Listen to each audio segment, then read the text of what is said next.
గనక 2-3 రోజుల నుంచి కనుక చూసుకుంటే కవిత మల్లన్న పంచాయతీ మాత్రం చాలా కూడా తారాస్థాయికి చేరిందని చెప్పేసి మనం మాట్లాడుకోవచ్చు. దీని గురించి సంబంధించి మాత్రం బీఆర్ఎస్ నుంచి ఏ ఒక్క నాయకుడు కూడా స్పందించిన దాఖలా లేదు, ఏ ఒక్క నాయకుడు మాట్లాడిన దాఖలా లేదు. అసలు ఈ కవిత అనే విషయం గురించి ఇది ఒక ఇష్యూ జరిగింది తెలంగాణలో అని చెప్పేసి కూడా వాళ్ళు అసలు కొద్ది కూడా పట్టించుకున్న దాఖలాలు కూడా లేటుగా మనకు అర్థమవుతుంది. ఎందుకు నిజంగానే కవితని వీళ్ళు అవాయిడ్ చేస్తున్నారు అనే అంశాలు మనం చాలా క్లారిటీగా తెలుసుకునే ప్రయత్నం చేద్దాం. గత కొంతకాలంగా చూసుకుంటే మాత్రం కవిత బీఆర్ఎస్ పై వ్యతిరేకంగా ఉన్నట్టు కూడా మనకు అర్థమవుతుంది. సో ఇక్కడ చూసుకునే కేసీఆర్ మంచివాడే కానీ కేసీఆర్ చుట్టూ కొన్ని దయ్యాలు ఉన్నాయి. సో కేసీఆర్ అంటే ఇండైరెక్ట్ కేటీఆర్ ని, హరీష్ రావుని, సంతోష్ రావుని సో వీళ్ళని ఉద్దేశించి మాట్లాడుతుందని చెప్పేసి మరి వాళ్ళు అనుకున్నారా లేకపోతే ఇంకేమైనా జరిగిందా ఏమో కానీ కవిత తరపున మాట్లాడని మాత్రం ఏ ఒక్క బీఆర్ఎస్ నాయకుడు కావచ్చు, ఈవెన్ మాజీ ముఖ్యమంత్రి కేసీఆర్ కూడా మాట్లాడలేదు. తన సొంత కూతుర్ని ఒక ఎమ్మెల్సీ ఒక తీన్మార్ మల్లన్న దూషిస్తుండు, చాలా కూడా పద్ధతి లేకుండా మాట్లాడుతుండు, అసభ్యకరంగా మాట్లాడుతుండు, కంచం బొత్తు మంచం బొత్తు అని చెప్పేసి ఒక మహిళను ఉద్దేశించి మాట్లాడుతుండు అని చెప్పేసి కూడా కేసీఆర్ కానీ కేటీఆర్ కానీ హరీష్ రావు కానీ ఏ ఒక్కరు కూడా స్పందించిన దాఖలాలు లేవు, ఏ ఒక్కరు కూడా మాట్లాడిన దాఖలు చూసుకుంటే కనుక నాకు తెలిసినంత వరకు అయితే మీకు సభా లక్ష్యం ఉండొచ్చు, ఏమైనా ఉండొచ్చు. సో వ్యక్తిగతంగా ఏమైనా దూషణ ఉండొచ్చు, వ్యక్తిగతంగా ఏమైనా సమస్యలు ఉండొచ్చు, వ్యక్తిగతంగా మీకు ఏమైనా పడకపోవచ్చు, ఏదైనా ఉండొచ్చు. బట్ ఏంటంటే మీ ఫ్యామిలీలో ఉన్న ఒక ఆడబిడ్డ పైన ఒక ఎమ్మెల్సీ అయిన ఒక తీన్మార్ మల్లన్న వల్గర్ గా మాట్లాడుతుంటే, అసభ్యకరంగా మాట్లాడుతుంటే మీరెందుకు స్పందించగలేదని చెప్పేసి యావత్ సమాజం కూడా, యావత్ తెలంగాణ సమాజం కూడా మాట్లాడడం జరుగుతుంది.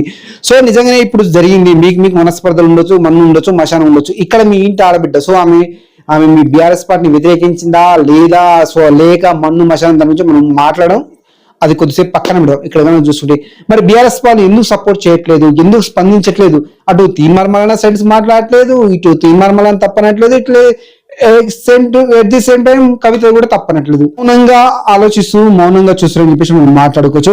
సో నాకు తెలిసినంత వరకు ఫస్ట్ టైం ఒక పార్టీకి సంబంధించిన ఒక ఎమ్మెల్సీ పైన ఇలా అసభ్యకరమైన పదజాలం యూజ్ చేస్తుంటే సో వీళ్ళు స్పందించకపోవడం, వీళ్ళేగా చూసుకునే కనుక అటు బీజేపీ వాళ్ళు స్పందించట్లేదు, ఇటు కాంగ్రెస్ వాళ్ళు ఒకరిద్దరు స్పందిస్తారు, మిగతా వాళ్ళు కూడా ఎవరు పట్టించుకోవట్లేదు. అసలు ఈ తెలంగాణలో ఇలాంటి ఒక ఇష్యూ జరిగింది అని చెప్పేసి కూడా ఎవరు కూడా మాట్లాడిన దాఖలాలు.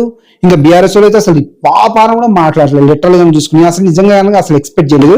సో మరి వాళ్ళ మనస్పర్ధలు అంటే మరి కేటీఆర్ చుట్టూ కొన్ని దయాలు ఉన్నాయి, కేసీఆర్ చుట్టూ కొన్ని దయాలు ఉన్నాయని చెప్పేసి మరి ఇండైరెక్ట్ కవిత మాట్లాడడం కూడా అప్పుడు మరి ఏ ఉద్దేశంతో మాట్లాడింది, లీక్ చేయడాలు అంతా అప్పుడు పెద్ద దుమారం లేపింది అనుకో, అది వేరే విషయం. సో అనేది ఏంటంటే మరి ఇప్పుడు వాళ్ళు స్పందించకపోవడం కూడా కారణాలు ఏంటి అనే అంశాలుగా చూసుకోవడం మాత్రం 100% వీళ్ళ ఫ్యామిలీలో చిన్నపాటి ఏదో డిస్కషన్స్ నడిచినాయి, దానివల్ల ఇదంతా జరిగిందని చెప్పేసి కూడా మనకు అర్థమవుతుంది లెటర్లు కనుక చూసుకుంటే.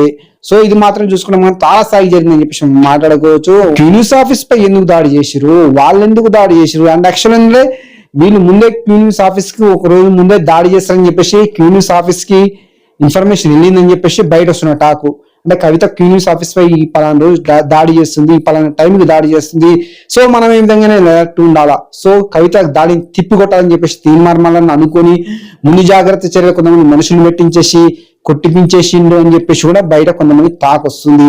సో ఇక్కడ కనుక చూసుకుంటే లెటర్లు కనుక చూసుకుంటే వీళ్ళు పోయి దాడి చేసిరా నిరసన చేసిరా సెకండరీ. సో వాళ్ళు నిరసన చేద్దానికి పోయారని చెప్పేసి వీళ్ళంటారు.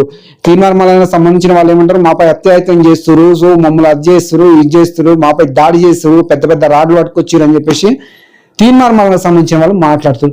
నిజాలు తెలియాలంటే కూడా కొద్దిగా మనం వేచి చూడాలి. సో ఎందుకంటే ఎవరి సపోర్ట్ ఉన్న వాళ్ళు మాట్లాడుకుంటూ కొంతమంది కనుక చూసుకుంటారు నాయన బాబా ఒక ఇద్దరు ముగ్గురు రఘు జర్నలిస్ట్ అంటే ఇంకొక ఇద్దరు ముగ్గురు అయితే మాత్రం కవిత నేకి పారేస్తూ తీన్మార్ మల్లన్న ఆకాశానికి ఎత్తురు.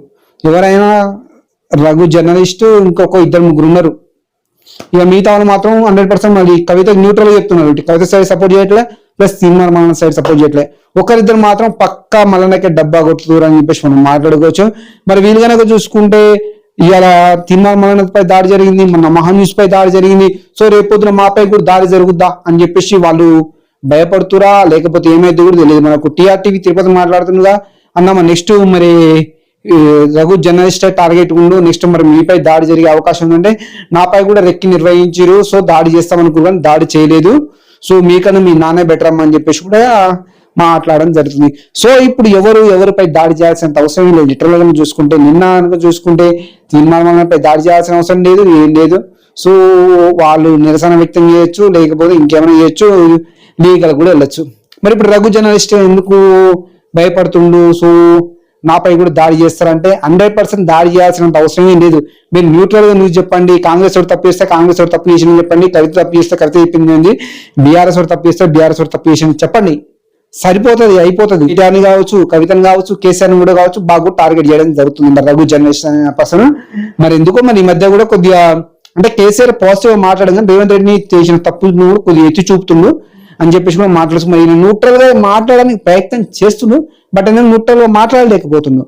ప్రతిసారి కేసీఆర్ను హరీష్ రావును కవితను టార్గెట్ చేస్తూ ప్రతిపక్షం టార్గెట్ చేస్తూ అధికార పక్షం టార్గెట్ చేస్తూ ఏమో కూడా ఎవరికి కూడా అర్థం కాని పరిస్థితి. న్యూస్ లాగా చెప్పాలి, న్యూసెన్స్ లాగా చేయకూడదని చెప్పేసి నా యొక్క వ్యక్తిగత అభిప్రాయం. న్యూస్ లాగా చెప్పండి, ఎవడన్నా తప్పు చేస్తారే బాబు నువ్వు తప్పు చేసినా చెప్పండి. బీఆర్ఎస్ కావచ్చు, బీజేపీ కావచ్చు, కాంగ్రెస్ కావచ్చు. కాకపోతే మీరు ఏకపక్షంగా ఒక పార్టీని టార్గెట్ చేస్తూ ఒక పర్సన్ టార్గెట్ చేసుకున్న పోతే మాత్రం మేము దేవుడు కూడా కాపాడాడు అని చెప్పేసి నేను మాట్లాడతాను 100%. ఎందుకంటే మీరు న్యూస్ లాగా చేయండి, న్యూసెన్స్ చేయకూడదు, ఇది విషయం. కాకపోతే తెలంగాణలో ఉన్న ఏ ఒక్క జర్నలిస్ట్ కానీ ఎవడు తప్పు చేసినా ఎవడు ఉప్పు చేసినా వాడు మంచి చేసిండా, వాడు ఏం చేసిండు, వీడు మంచి చేసిండా, వీడేం చేసిండు అని చెప్పాలా. కానీ ప్రతి దాంట్లో కోడిగుడ్డు మీద ఈకలు బీకినట్టుగా ప్రతి దాంట్లో బీఆర్ఎస్ తప్పు, కవిత తప్పు. అరే నాయన బాబు బంగారం, ఆల్రెడీ వాళ్ళు తప్పు చేశారని చెప్పేసి వాళ్ళు ఓడగొట్టిరు. సో వాళ్ళని తీసుకొచ్చిరు, ఈ కాంగ్రెస్ పార్టీ అధికారంలో తీసుకొచ్చిరు, తెలుసు కదా, అయిపోయిందిగా. మరి పాత గతాన్ని తవ్వుకుంటూ వచ్చేది ఏముంది? నీకు తెలుసు వాళ్ళు స్కామ్ చేసిరా, ఇంకేమైనా చేసిరా, ఏదో అయిందా, ఫోన్ ట్యాపింగ్ చేసిరా, అదంతా మొత్తం కూడా లీగల్ సంబంధించింది. వాళ్ళు కోర్టు పరిధిలో వాళ్ళు చూసుకుంటారు. మరి నీకు వచ్చే నొప్పి ఏంటో నాకు అర్థం కావాలి లిటరల్ చూసుకుంటే. ఇప్పుడు విషయం ఏంటంటే ఇప్పుడు నిజంగానే వీళ్ళు తప్పు చేసిరు, ఒప్పు చేసిరు, సెకండరీ థింగ్. వాళ్ళు ఓడిపోయారు, ఇప్పుడు వేరే పార్టీ వచ్చింది. ఆ ప్రభుత్వం చేస్తున్న తప్పులు ఎత్తి చూపాలి కదా. ఆల్రెడీ ప్రతిపక్షంలో తప్పులు నువ్వు అది చేయలేదా, ఇది చేయలేదా అని చెప్పేసి వాళ్ళని ఎత్తి పొడిస్తే ఏమొస్తుంది? వాళ్ళ దగ్గర అధికారం ఉందా, ఏమైనా ఉందా, మన్నుందా, మషన్.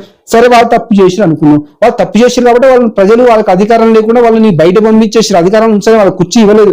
సో కాంగ్రెస్ పార్టీ కుర్చీ అయినాక కూడా మళ్ళీ ప్రతిపక్షం కూడా వాళ్ళని సపోర్ట్ ఇస్తారు, వాళ్ళని టార్గెట్ చేస్తారు. వచ్చేదేమో నాకు అర్థం కావట్లేదు లిటరల్ గా చూస్తుంది. ఈ అధికార పక్షాన్ని ఎవడైనా ప్రతిపక్ష మీడియా అనేటోడు జర్నలిస్ట్ ఎవడైనా ఉంటే అధికార పక్షాన్ని ప్రశ్నించాలి, ప్రతిపక్ష పాత్ర వహించాలి, అది ఏ మీడియా అయినా సరే ఎవరైనా సరే. అంతేగాని చెప్పేసి ప్రతిపక్షం మీనే మళ్ళీ పెడితే ఏమొస్తుంది? అధికార పక్షం నుండు బీఆర్ఎస్ మీనే, ప్రతిపక్షం నుండు బీఆర్ఎస్ మీనే, దానివల్ల వచ్చేది ఏముంది? మీకు యూజ్ ఉందా? ఇప్పుడు దానివల్ల ఏం యూజ్ ఉండదు. ప్రతిపక్షం ఇప్పుడు ఈవెన్ మీకు కాంగ్రెస్ పార్టీ అధికారం ఉన్నా ప్రతిపక్షమే, బీఆర్ఎస్ పార్టీ అధికారం ఉన్నా ప్రతిపక్షం వహించాలి మీడియా అనేది. అంతేగాని చెప్పేసి ఎవడో డబ్బులు ఇస్తాడు, వాడు డబ్బులు ఇస్తాడు, వీడు డబ్బులు ఇస్తాడు, నేను వీనికి వత్తాసు పలుతా, వానికి వత్తాసు పలుతా, వాడిని జోపుతా, వీని జోపుతా అంటే పెద్ద యూజ్ ఏమి ఉండదు లిటరల్ గా మనం మాట్లాడుకుంటే. దానివల్ల 0.1% కూడా ఉండదు లిటరల్ చెప్తా. ఇలా కాంగ్రెస్ ఉంది, రేపు బీఆర్ఎస్ వస్తుంది. సో ఇప్పుడు రఘు జర్నలిస్ట్ పరిస్థితి ఏంటంటే గతంలో కనుక బీఆర్ఎస్ ఆయన ఉన్నప్పుడు మరి రఘు జర్నలిస్ట్ ని మనకు అరెస్ట్ చేసిరు. సో ఆయన ఎస్ఓటి పోలీసులు వచ్చేసి కూరగాయలు తీసుకుపోతుంటే అరెస్ట్ చేసిరు, అది ఇది అని చెప్పేసి ఏదో జరిగిందంట. సో దాన్ని మనసులో పెట్టుకొని అయ్యా రాముడా దేవుడు అనుకుంటా ఎప్పటి నుంచి మొదలుకొని ఇప్పటిదాకా కూడా జోపుతూనే ఉండు, టార్గెట్ చేస్తూనే ఉండు. బీఆర్ఎస్ అధికారం పోయి సంవత్సరంన్నర అయిపోయింది ఆల్రెడీ. సంవత్సరంన్నర అయిపోయినా కూడా మీరదా శుద్ధపూసల మణిపూసల అని చెప్పేసి కూడా మాట్లాడడం జరుగుతుంది. గత అది అయింది, ఏదో అయిపోయింది. సో నువ్వు నిజంగానే నిజాయితీగా వాళ్ళు చేసిన తప్పుడు ఎత్తి చూపితే సో వాళ్ళు అరెస్ట్ చేసిరు, అయిపోయా. పెద్ద మ్యాటర్ ఏముంది? నువ్వు అనుకున్న లక్ష్యం నెరవేరిందా? నువ్వు పార్టీ పోవాలి, బీఆర్ఎస్ పార్టీ పోవాలి, కాంగ్రెస్ పార్టీ రావాలనుకుని నువ్వు వచ్చేసింది, అయిపోయింది కదా. ఇప్పుడు నీకు సంబంధించిన పార్టీ అధికారం ఉంది కదా, ఇంకా దాని గురించి కూడా మాట్లాడకుండా ప్రతిసారి మళ్ళీ ప్రతిపక్షం పైన మడుచు నువ్వు అది చేసినావు, నువ్వు ఇది చేసినావు, ఇక మీరేం మాట్లాడాలి లాంగ్వేజ్ గురించి. ఇప్పుడు ఏంది తీర్మానం ఏమన్నాడు, కంచం మంచం పొత్తు సంథింగ్ ఏదో డైలాగ్ అన్నాడు. అది మహిళ గురించి వాడే డైలాగేనా? దాన్ని కూడా సపోర్ట్ చేస్తాను. మీ నాన్న ఎన్ని మాట్లాడు, మీ ఎన్ని మాట్లాడు, నువ్వెన్ని మాట్లాడు. అరే నాయన బాబు నీకు అర్థం కావట్లే విషయం. గత ప్రజెంట్ ఏమైంది? ప్రజెంట్ వాళ్ళకి అధికారం లేదు, వాళ్ళ అధికార పక్షం కాదు, వాళ్ళు ప్రతిపక్షంగా ఉన్నారు. సో ఇప్పుడు ఒక మహిళను ఉద్దేశించి కంచం పొత్తుందా మంచం పొత్తు అంటే తెలంగాణలో ఉన్న అన్ని సామెతలు ఉంటాయి. కానీ తెలంగాణలో ఉన్న సామెతలు ఎక్కడెక్కడ యూజ్ చేయాలి, ఎక్కడెక్కడ యూజ్ చేయొద్దు, ఎవరితో యూజ్ చేయాలి, ఎవరితో యూజ్ చేయొద్దు అని చెప్పేసి దానికి కొన్ని ఉంటాయి రూల్స్ అండ్ రెగ్యులేషన్స్. నీకు ఎక్కడ పడితే అక్కడ, ఎవరితో పడితే వాళ్ళది ఏ సామెత పడితే ఆ సామెత పడతా అంటే ఎవడు కూడా ఒప్పుకోడు, సమాజంగా నర్శించదు. సో ఆ విషయం తెలియదు, నీకు తెలుసు కూడా సపోర్ట్ చేస్తుంటావు లిటరల్ గా మనం మాట్లాడుకుంటే. మరి ఈ విషయం మనకు చూసుకునే ఇంత ఎపిసోడ్ నడుతుంది. మరి ఇప్పుడు ఎవరు మాట్లాడలే, మరి తీర్మానం టీము, కవిత టీము, మరి ఎవరిది తప్పు ఎవరు తప్పు అనుకున్నా 100% మళ్ళా నా బీసీల గురించి పోరాటం చేస్తుంది, చేసుకొని కవిత కూడా చేస్తుంది, చేసుకొని తప్పేముందంట. ఇప్పుడు ఎవడన్నా ఉద్యమ నాయకుడు నువ్వు కూడా అరే నాయన నేను ఉద్యమం చేస్తున్నా, నా సైడ్ రా, నేను ఉద్యమం చేస్తున్నా నాకు సపోర్ట్ చేయి, బీసీ ఉద్యమం చేస్తున్నా నాకు సపోర్ట్ చేయి, కుదిరితే నువ్వు కూడా ఒక ఉద్యమం చేయి, సో నీ ఉద్యమం నీది, నా ఉద్యమం నాది, అయిపోయా. ఇప్పుడు సమాజం కావచ్చు, రాజ్యాంగం కావచ్చు, ఈ పలానా ఉద్యమం ఈ పలానా వాళ్ళే చేయాలి, ఈ పలానా ఉద్యమం పలానా వాళ్ళే చేయాలని ఏం లేదుగా.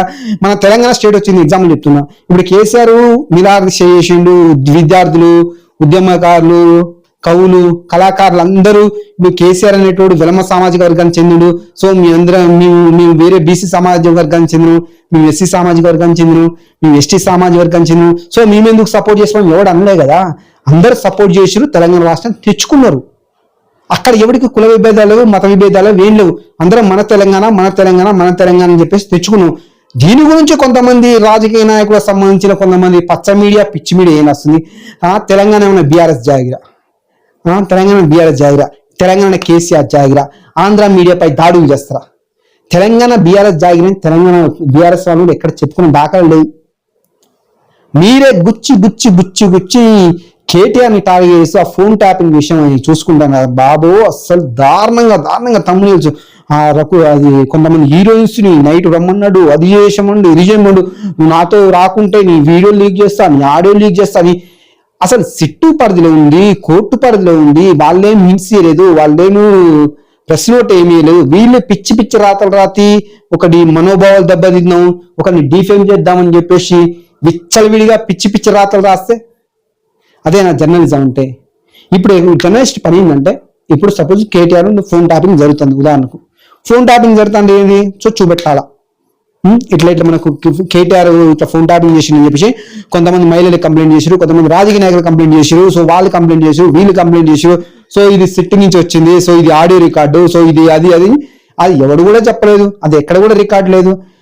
అనవసరంగా డిఫేమ్ చేయడానికి, ఒక పార్టీని హైలైట్ చేయడానికి, ఒక పార్టీని జోపుదానికి ఎక్కడో ఇవి కూడా అడుగుని కూడా అర్థం కాని పరిస్థితి. లెటర్లు కనుక చూసుకుంటే ఎవరైనా కావచ్చు ఏమైనా కావచ్చు, కానీ ఒక పార్టీని టార్గెట్ చేస్తూ తెలిసి తెలియక మిడిమిడి జ్ఞానంతో ఒక జర్నలిస్ట్ హోదాలో ఒక మీడియా సంస్థ అధినేత హోదాలో ఉండి విచ్చలవిడితనంతో ఇష్టానుసారంగా వార్తలు రాసుడు, మళ్ళీ వచ్చేసి నా వల్లనే తెలంగాణ వచ్చింది, ఒకటి మా ఆంధ్రజ్యోతి ఒకటే సపోర్ట్ చేసింది, ఆంధ్రజ్యోతి సపోర్ట్ చేయలేదు. తెలంగాణ ఉద్యమాన్ని కనుక చూసుకుంటే కేసీఆర్ నిరాదీక్ష చేసినప్పుడు ఆంధ్రజ్యోతిలో ఒకటి చిన్న మాట సంథింగ్ ఏదో ఒక చిన్న లైన్ వచ్చేది సైడ్ కట్, దాన్ని కేసీఆర్ ఉద్యమం చేస్తుండు బక్క చిక్కనుడు, ఒక గుద్దుతో ఎన్నో పోయి పడతాడు, ఈయన మొహానికి ఉద్యమం చేస్తాడని చెప్పేసి పిచ్చి పిచ్చి రాత చేస్తున్న ఆంధ్రజ్యోతి తెలియదు అనుకున్నావా? ఆంధ్రజ్యోతి చరిత్ర తెలంగాణ ఉద్యమంలో ఇప్పుడు వచ్చేసి మేము సుధపూసలం, మేము తెలంగాణకు సపోర్ట్ చేస్తాం.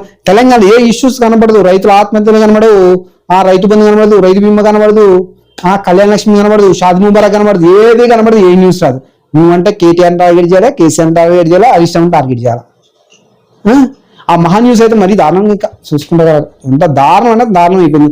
కొద్దిగా దాడి జరిగిన కొద్దిగా కులిక్కి వచ్చిందని చెప్పేసి చాలా మంది చెప్తున్నారు అనుకో, అది వేరే విషయం. సో నేను ఫైనల్ చెప్పే విషయం ఏంటంటే, మీడియాలోనే ఉండండి. ఇప్పుడు కవిత తప్పు చేస్తే కవిత తప్పు చేసిందని చెప్పండి, తీర్మానం తప్పు చేస్తే తీర్మానం తప్పు చేసిందని చెప్పండి. అంతేగాని చెప్పేసి ఎప్పుడో పాత కష్టాలు లోపల పెట్టుకొని ఎక్కడో పాత చింతకాయ పచ్చలాగా అప్పుడు వాళ్ళది చేసిరు, వీళ్ళు చేసిరు, కవిత అంటేనే తీర్మానం అంటేనే తప్ప, సో మీరు అప్పుడు వెళ్ళలేదా? అరే నాయన బాబు, గతాన్ని తవ్వుకోకూడదు ఎప్పుడైనా కూడా. గతాన్ని తవ్వుకుంటే నీకు ఉరిగేది ఏమి ఉండదు. 100% అండి, గతాన్ని తవ్వుకుంటే వచ్చేది ఏం లేదు. 100% చెప్పాలంటే గతంలో కవిత అన్నదా, కేటీఆర్ అన్నదా, అది ఇష్టం అంటే అసలు అది మ్యాటరే కాదు. అసలు అది అంటే పట్టించుకోకూడదు. వాళ్ళు తప్పు చేసిరు, ఓడిపోయారు, అయిపోయింది. నీకు కుదిరితే దాన్ని అనాలిసిస్ చెయ్యి. సో వీళ్ళు ఇలా మాట్లాడకూడదు, వాళ్ళు అలా మాట్లాడకూడదు అని చెప్పేసి నీకు దమ్ముంటే నువ్వు నిజంగా జర్నలిస్ట్ అయితే చెప్పు. లేకపోతే సైలెంట్ గా నీ జర్నలిస్ట్ కాదని చెప్పేసి నీ పేరు ముందు జర్నలిస్ట్ పదవి తీసుకొని చల్లగా పోయి ఆడ కూర్చో. అంతేగాని చెప్పేసి పిచ్చి పిచ్చి రాతలు రాసి ఒకరిని డిఫేమ్ చేద్దాం, వ్యక్తిగతంగా టార్గెట్ చేద్దాం అని మాత్రం అనవసరంగా ఇబ్బందులు పడాల్సి వస్తుందని చెప్పేసి నేను చాలా క్లారిటీగా మాట్లాడుతున్నాను. ఇది విషయం. Okay, thank you.